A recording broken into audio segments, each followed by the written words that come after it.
The build I've been using in Episode Heresy is shockingly strong, pun intended. With the immense amount of changes that took place, it was hard to know which build I wanted to craft first. But when I saw Bolt Charge was being added to the Arc family, I knew I wanted to go down that rabbit hole. Let's get into it.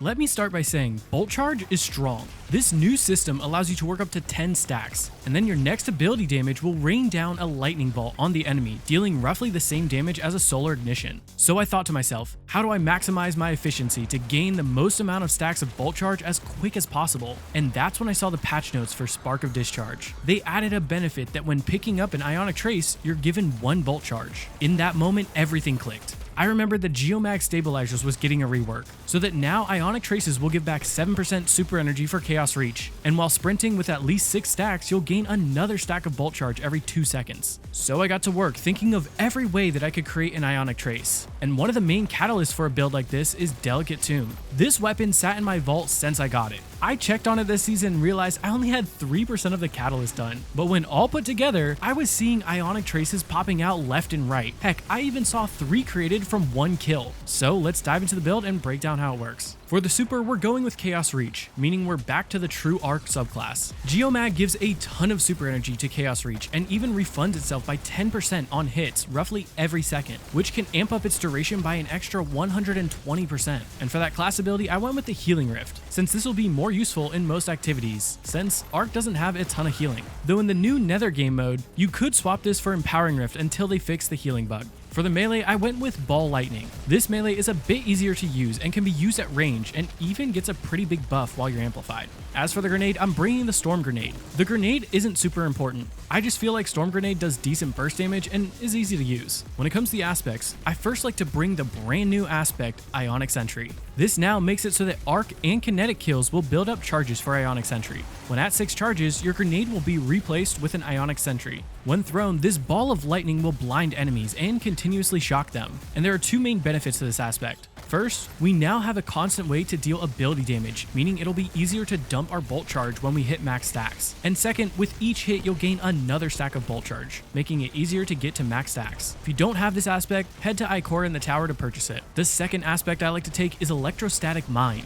and this will do 2 things for us. First, when we pick up an Ionic Trace, we'll become amplified, which will power up our build a bit more. And second, Arc ability kills against Arc debuff targets creates another Ionic Trace. This will work on enemies that are either blinded or jolted. And that's why for our first fragment, I'm taking Spark of Shock.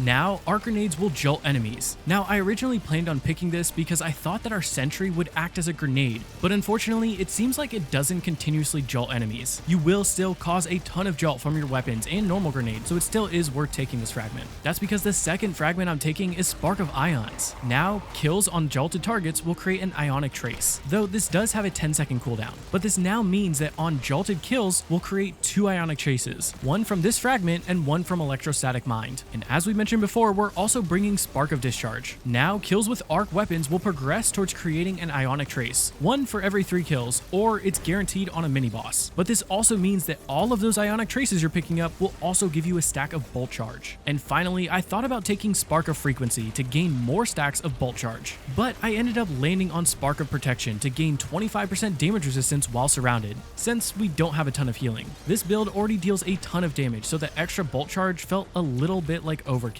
And if you want to deal a ton of damage, go ahead and smash that like button. Okay, let's get back to the video. So what does this look like in action? Well, the incredible thing about this build is how easy it is to get going. Throw a grenade or a melee to get a kill and spawn your first Ionic Trace. After collecting it, you're now amplified for even more damage with your melee, and your Delicate Tomb will be loaded with its Tempests Cascade, making it deal 100% more damage and jolt enemies, which in turn will create another Ionic Trace. And it also has a 10% chance to create an Ionic Trace upon killing any minor enemy. So you'll occasionally create more Ionic Traces. Each of these Ionic Traces will give back a ton of ability energy, a ton of super energy, power up your Delicate Tomb, and give stacks of Bolt Charge. Since we have 4 different ways to spawn Ionic Traces, you can technically get lucky and spawn 4 Ionic Traces from one singular kill. I don't think I saw this while I was playing, though I did see a few times where I shot one burst of Delicate Tomb and created 3 Ionic traces. All of this will build up your Chaos Reach at an insanely rapid rate, meaning you can use it freely to wipe out a ton of enemies, take down a mini boss, or even deal some decent boss DPS. Heck, I had plenty of times where in between DPS phases, I would get another Chaos Reach to basically only melt our boss with the super. So let's talk about ways to improve the build. For stats, I like to shoot for 100 in resilience. Then I aim for as much discipline as possible while keeping a high amount of recovery. Remember, this build struggles a bit in the health department, so in most content you want to have a quick recovery and rift cooldown. And when it comes to armor mods, you need to mainly match the element mods with your weapons. So first, I like to take a kinetic siphon mod to help create a ton of orbs. But if you opt for a strand weapon, then I'd swap this one out for a strand siphon mod. Then I bring a harmonic siphon to have our Delicate Tomb create a ton of orbs. And finally, I bring special ammo finder so that we can use our Delicate Tomb more often. As for the gauntlets, first I bring firepower so that we can create an orb by getting a grenade kill every 10 seconds. Then I bring bolstering detonation. That way we can consistently generate more rift energy by dealing damage with our grenades. Weirdly, I think Ionic Sentry does proc this, but not the jolt, though I could be wrong on that. Then I bring a loader mod to match your heavy weapon, or if you have some sort of auto-loading perk for your heavy weapon, then match it to your primary weapon, since Delicate Tomb will reload itself with the catalyst. For the chest mods and easy content, I highly recommend bringing 1 harmonic reserves. That way you can have more Delicate Tomb ammo to go crazy with. But in all other content, we're bringing 3 resistance mods. Typically, I take a concussive dampener, and then I take 2 elemental resistance mods to match the activity that you're in. As for the legs, first I bring recuperation. We create a ton of orbs, and inherently this gives us a ton more health by picking them up, and this will pair nicely with our later class mod. I then like to bring 2 arc weapon surges to boost our arc weapon damage by 17%, but if you aren't bringing an arc heavy, then I'd swap one of these out to match whatever heavy weapon you are bringing. And for those class mods, I first take Reaper, so that after using our class ability, our next weapon kill will create an orb. Then I bring Powerful Attraction to pick up any nearby orbs when we use our class ability. That way, if you're low on health, when paired with recuperation, you can pop your rift to pick up all those orbs and get a burst of health. And finally, I bring time dilation so that our weapon surge will last longer, which is good for DPS phases. We have a brand new artifact to play with, so that means we have quite a few new perks, and there are quite a few that power up this build even more. First, we have Overclock and Load. While amplified or bolt charge is active, arc weapons gain increased handling and reload speed. Second, Dielectric makes it so that killing an arc debuffed enemy will give you more bolt charge. Later, we will be able to boost this so that it creates an orb and heals us. And next we bring Flashover, and this is by far the best one. This makes it easier to stay amplified by gaining 10 stacks of bolt charge, but it also increases the damage from bolt charge by 150%, meaning you'll be dealing a ton more damage with this build.